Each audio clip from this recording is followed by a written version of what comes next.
So it's great to be able to welcome Lesley this morning, and thank you for joining me, Lesley. And I'm really looking forward to hearing your story and hearing what you're doing.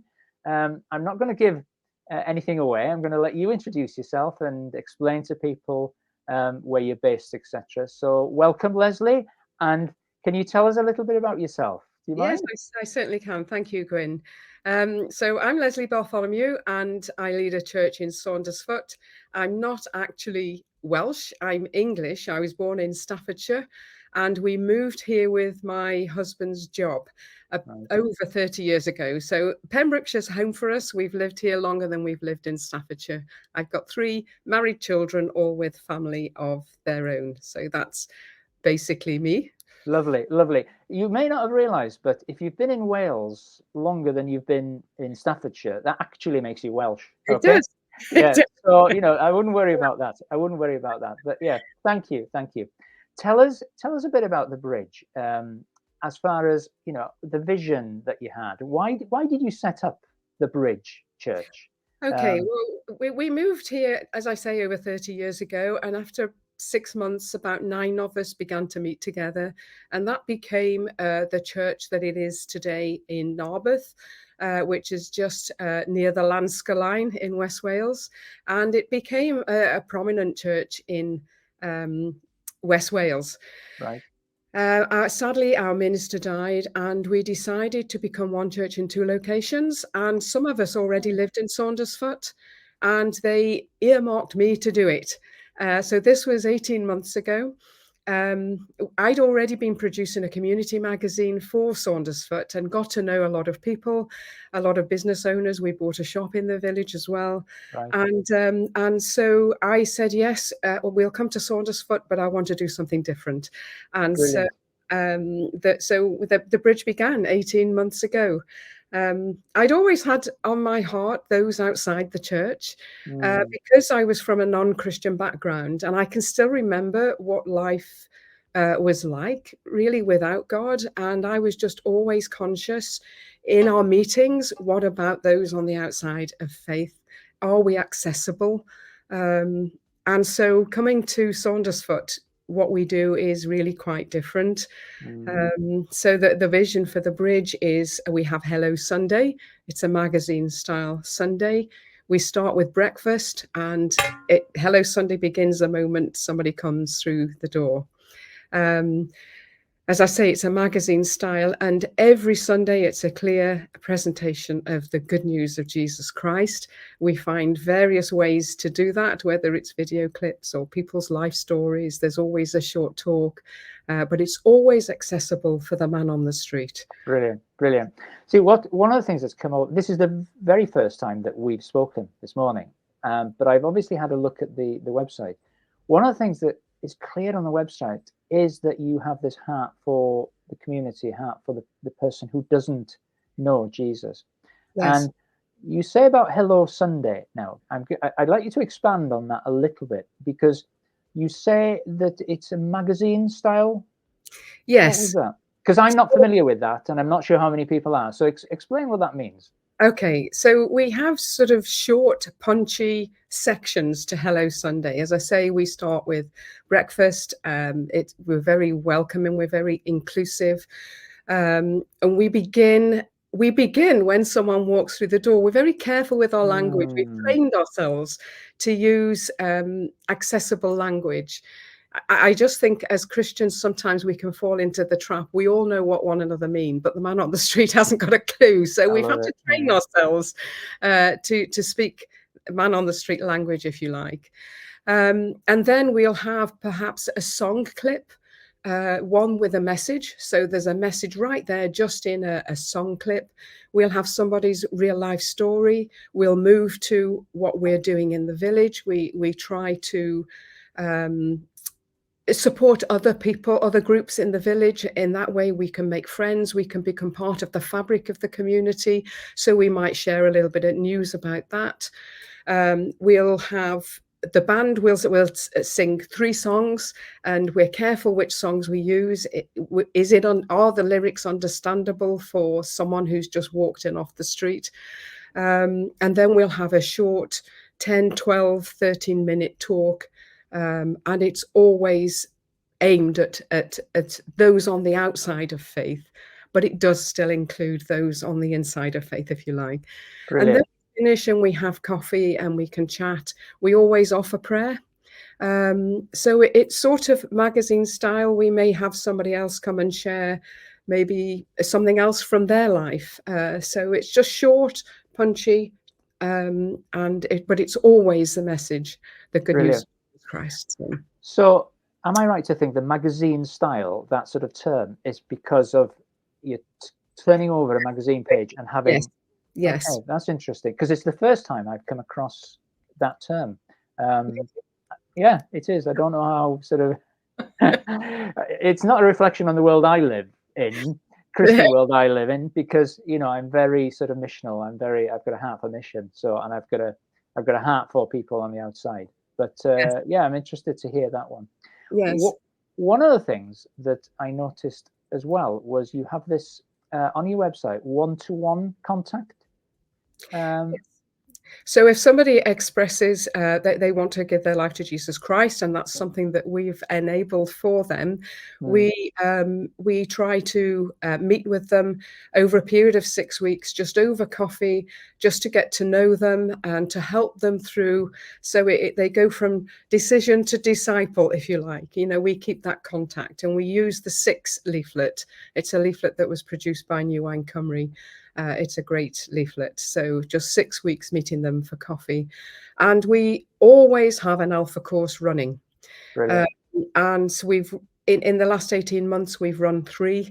And we'll always have one that they can sign up to. We found Alpha absolutely invaluable. And do you allow people to join sort of halfway on an Alpha, or do they have to wait for the beginning of a new course? If they wanted to come, they could join at any point, but we'd help to get them up to speed, obviously. We haven't had that. Generally, they started at the beginning, and they're happy to wait to the next one if there's somebody else that comes along.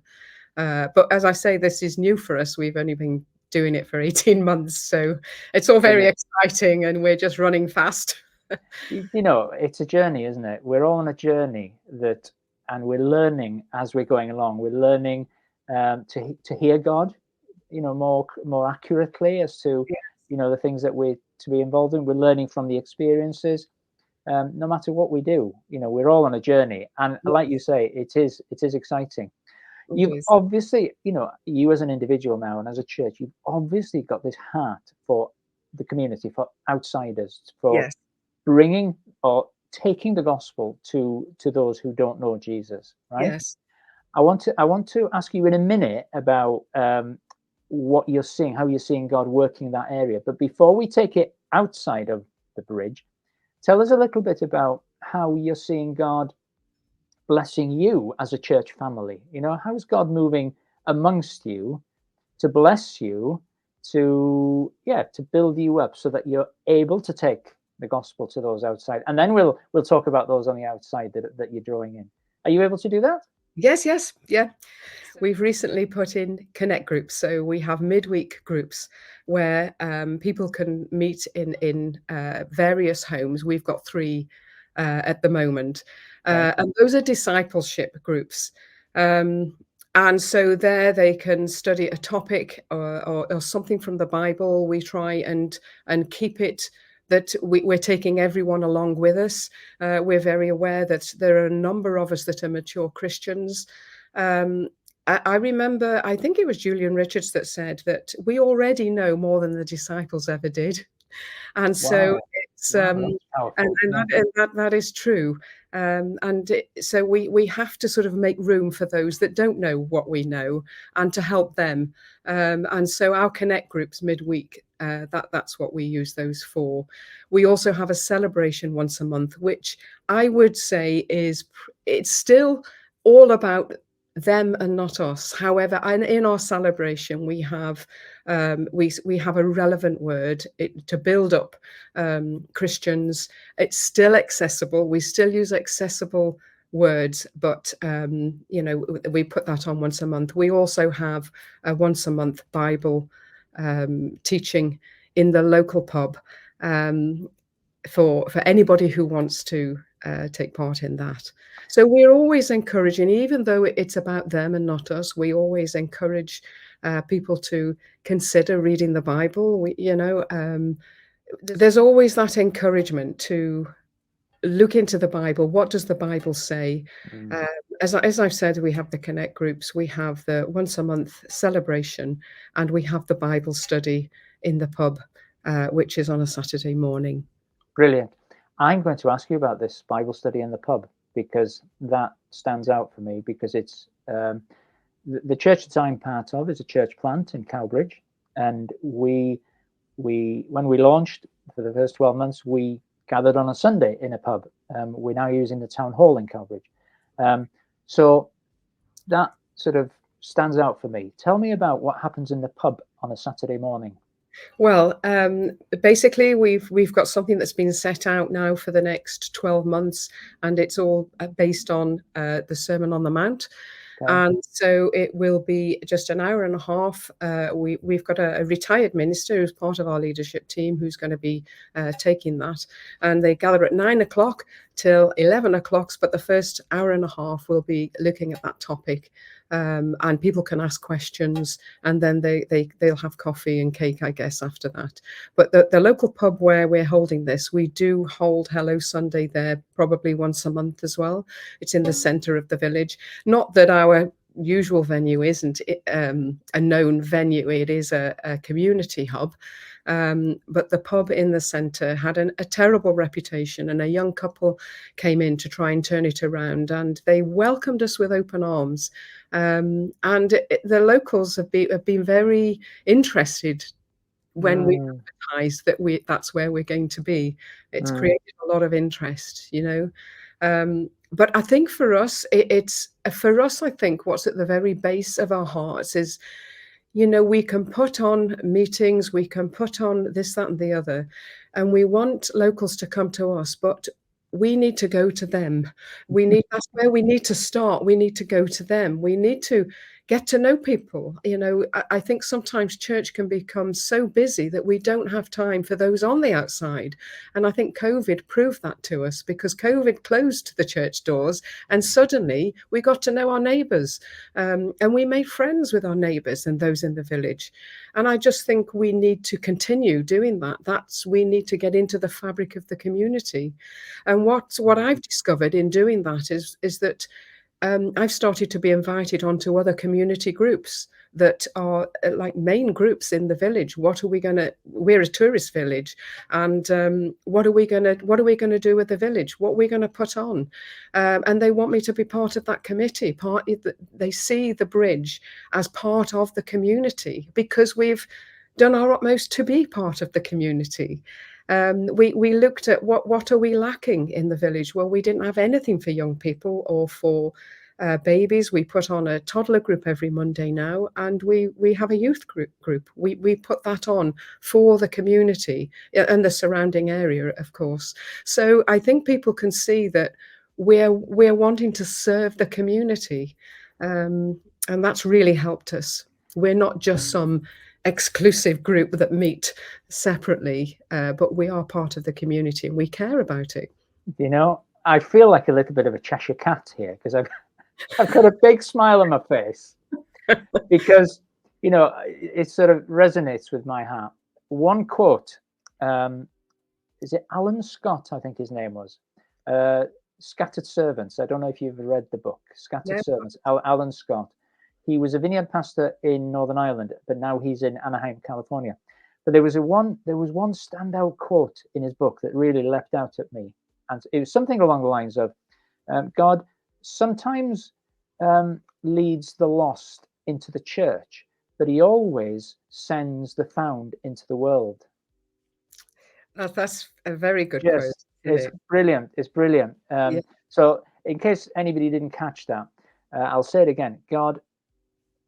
God sometimes will bring the lost into the church, but he will always send the found into the world to look for the lost. So so that's my heart. That's my heart, is to go out of the church walls and engage with the gospel in our everyday lives, Yes. in various ways, in whatever way we're gifted, in whatever our personality is, Yeah. it's just to go out to the church. Because the church, yes, is there to build us up, to community, fellowship, learning, Yeah.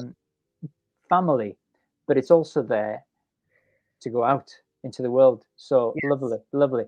Now, I suspect that this next question, Lesley, will bring a smile to your face, okay? Because it already has. Yeah. Yeah, because and you don't know what it is. Yeah, not yet, but it will. Because what I'm going to ask you is, I'm going to ask you about, you're building this heart within the church family of, we need to be outward looking, we need to be welcoming, we need to be reaching the lost who don't know anything about the gospel. Okay, and you're shaping things towards that goal and that aim.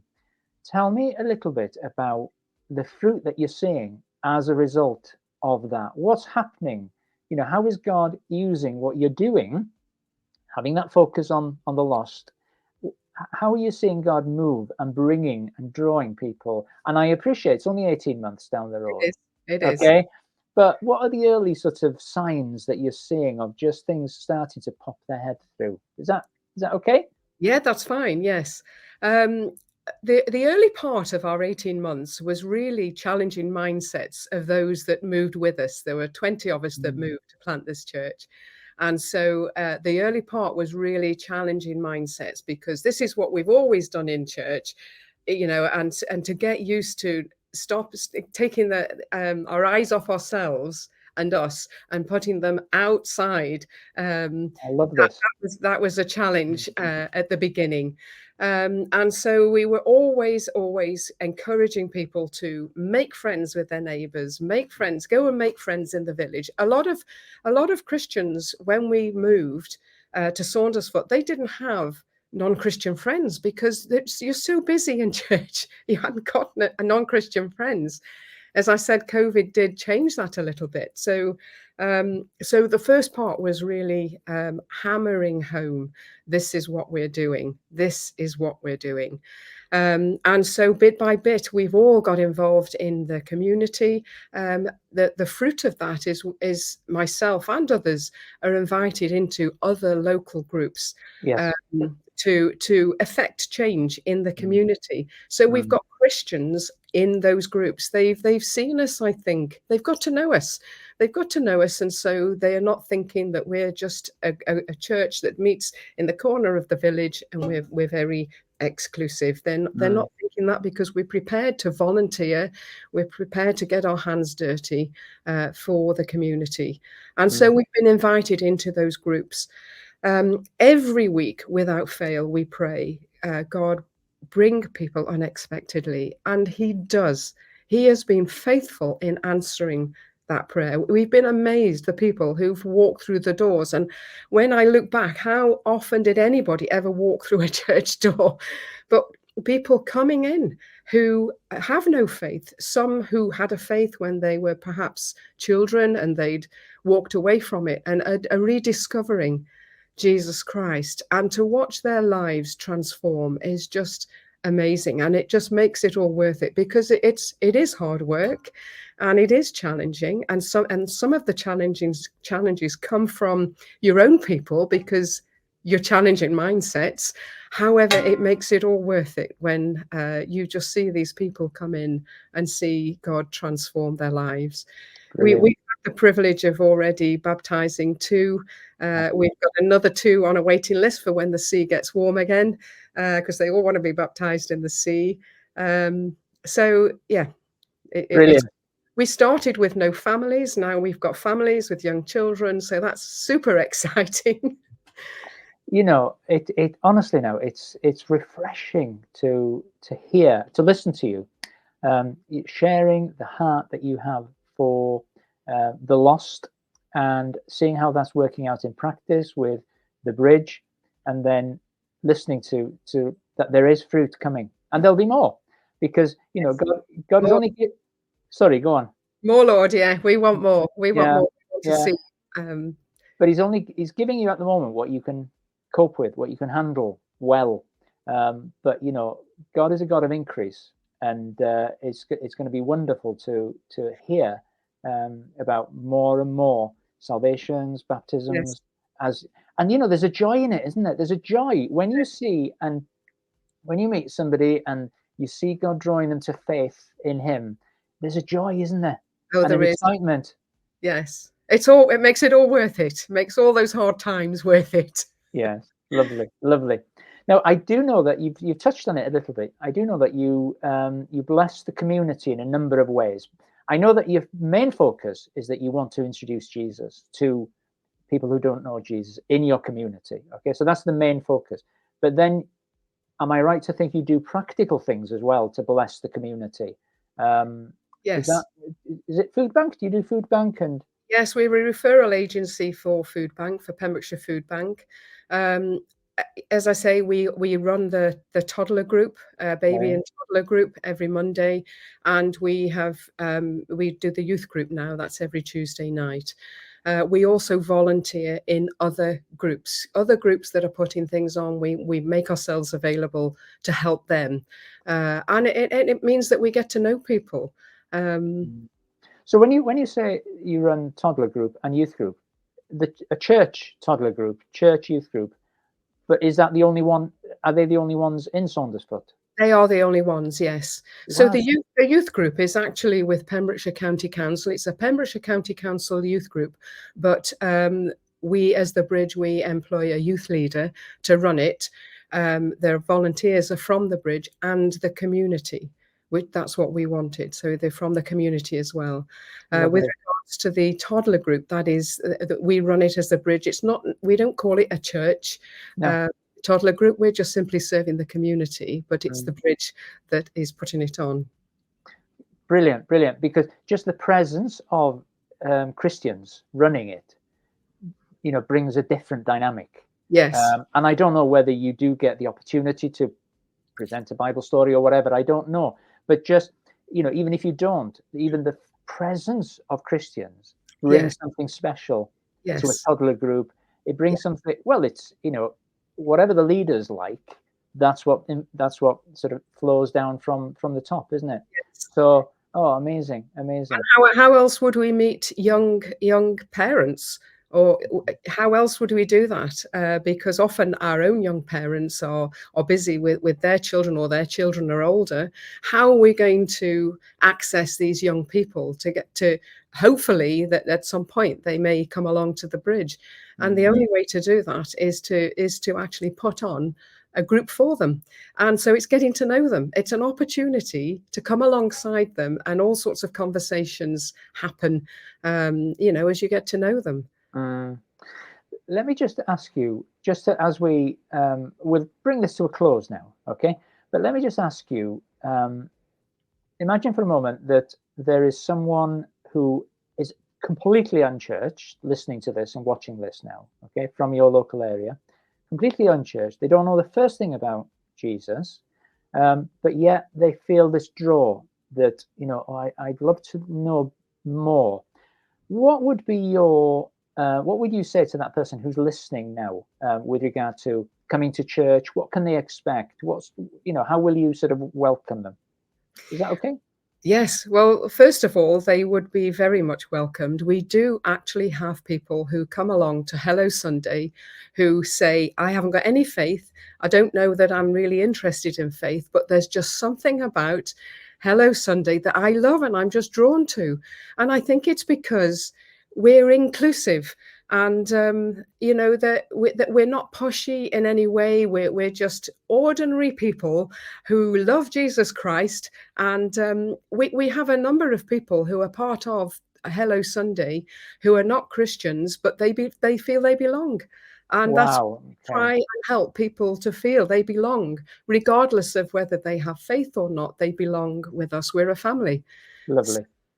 Yeah, I'll put the details for the website, and if anybody wants to contact you and learn more, then it's there for them. Yes. Or they can come along on a Sunday morning.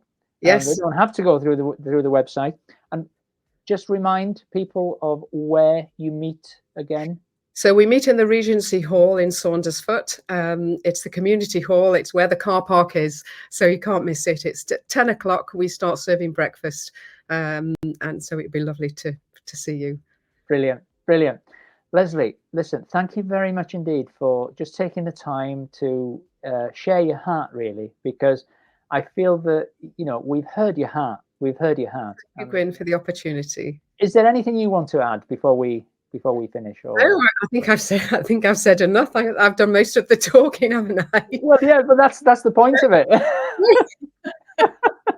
People aren't, you know, people share it. A pleasure to share what I've shared. Yeah, but people aren't coming on this to listen to me. I can guarantee you that they want to hear what God is doing in Wales, and you know, they've heard from. It's just a joy. It's just a joy to share it. I'm so conscious that our world is so uncertain at the moment, and we have a certain and unshakable hope and a rock on which to stand in the midst of all the uncertainty. And I'm just so conscious of it. It's hard, even as Christians. What must it be like if you don't have any hope? What must that be like? And I just think there's an openness in people that maybe wasn't there pre-COVID and pre-war in Europe, etc., etc. There's definitely an openness, and I think we need to take advantage of that. Absolutely. I agree with you. Yes, because until somebody has, you know, you're talking about this security that we have and this hope that we have, until somebody has experienced that for themselves in Jesus Christ, you can talk about it, you can tell people, but until they've experienced it for themselves, this hope and this security that's in Jesus Christ, you know, absolutely, they have to experience it for themselves to know what we're talking about. Yeah, they do. And the opportunity is there for them to come to experience it. Yes. In the bridge in Saundersfoot. Hello Sunday. Yeah. So thank you very much. Okay, Lesley, we'll say goodbye for now, but I'm sure that we'll hear from you again at some time. Okay. Thank you. Thank you. Bye-bye. Bye-bye. Bye.